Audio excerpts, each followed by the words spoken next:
since she got into the race. You're now officially on the campaign trail with her for the first time. How come? Why are you out on the trail? I love what she's doing for small business, and obviously I think this election is critically important. And if we want businesses to succeed, particularly entrepreneurs and small business, Kamala Harris is the only choice. So I know you're focusing on small business, so let me ask you what I know you hear from many when you say you support Harris.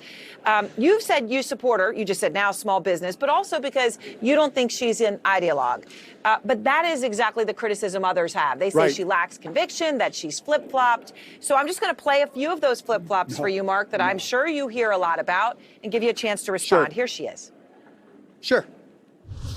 There's no question I'm in favor of banning fracking. As vice president, I did not ban fracking. As president, I will not ban fracking. I am in favor of saying that we're not going to treat people who are undocumented across the border as criminals. That's correct. I do not believe in decriminalizing border crossings, and I've not done that as vice president. I will not do that as president. I took on big oil companies and won. We have had the largest increase in domestic oil production in history, because of an approach that recognizes that we cannot over-rely on foreign oil.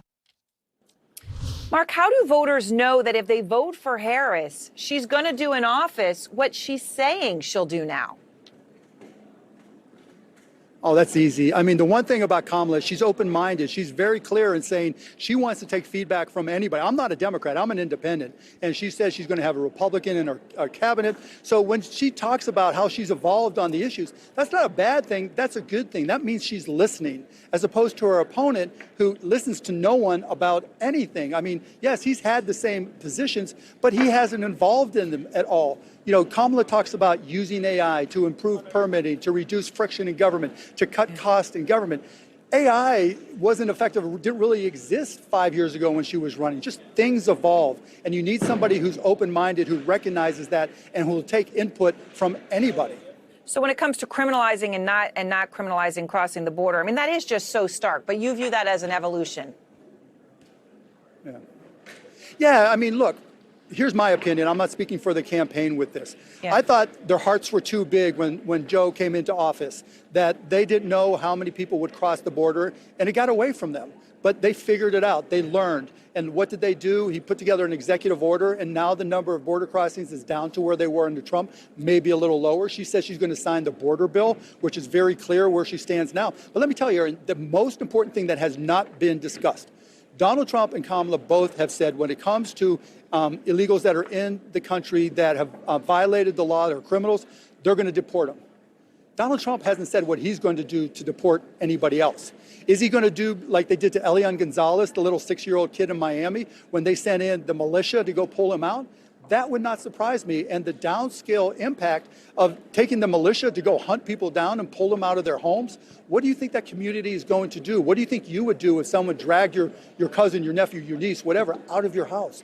I don't think he's thought this through. Whereas with Vice President Harris, you know, she understands that this has to be a consistent program that everybody understands, that is put forward, that everybody can feel safe with, but that you have to follow law. You have to go through the front door. You have to follow the legal processes. But she's not going to send the militia to pull people out of their homes like Donald Trump might. So you mentioned that she said she'd have a Republican serve in her cabinet. She has said that. I know you're an independent, but would you serve in her administration? No, I make a lousy employee, showing up with a suit, you know, going to meetings. That is not me. You know, like we've talked about, I have costplusdrugs.com, which is literally changing the pharmaceutical industry and saving patients millions of dollars. And that is my focus right now. I truly want to change the healthcare industry. And the good news is, because Kamala is not an ideologue, we have talked about this, and we have talked about ways that she can use transparency and eliminating pharmacy benefit managers, the middlemen, to cut household pharmacy costs by 20–30%. So I think she gets that, and I can have more impact outside rather than inside. So your fellow billionaire, Elon Musk, he's all in for Trump, of course. He's been at a rally on stage with Trump, you know, that moment, jumping up and down. He did an event for Trump today. But obviously you and he have been feuding on social media, and he tweeted a video of you and Rachel Maddow last night. He commented, quote, "They remind me of a lesbian couple from Portland," to which you responded, "You can't stop thinking about me, Elon Musk, can you? It's okay, I understand. If I supported a candidate that was so incompetent I had to take over and fund their ground game, I'd be looking for a distraction too." Mark, were you surprised by his post? Oh, no. I mean, Elon has posted about me, I don't even know how many times. He's called me a racist, a turd, an imbecile. I don't know, all the different names he's called me, which gave me the standing to say, okay, you think about me all the time. That's Elon. Look, Elon is probably the greatest entrepreneur of our generation and maybe the last 100 years. But that doesn't take away from the fact that he is a troll. He is a world-class troll. And the best way to deal with trolls is to troll them right back. And what I said, I meant, right? For Donald Trump to pretend that he's a CEO and knows how to run an organization and then to just leave his organization hanging so that Elon Musk not only has to take over his ground game, but fund it. I mean, that's just insane. I mean, literally, if he is the CEO he pretends to be, Donald Trump should say, no, I don't want you involved. Yeah, I'll take your money to help it, but why do I need you? Because I know how to make this work. Elon is only there helping them specifically because Donald has no clue. And he did an interview with Ben Shapiro where Ben Shapiro said, I've heard different things about your ground game. Can you speak to it? Donald Trump avoided the question completely, or maybe he didn't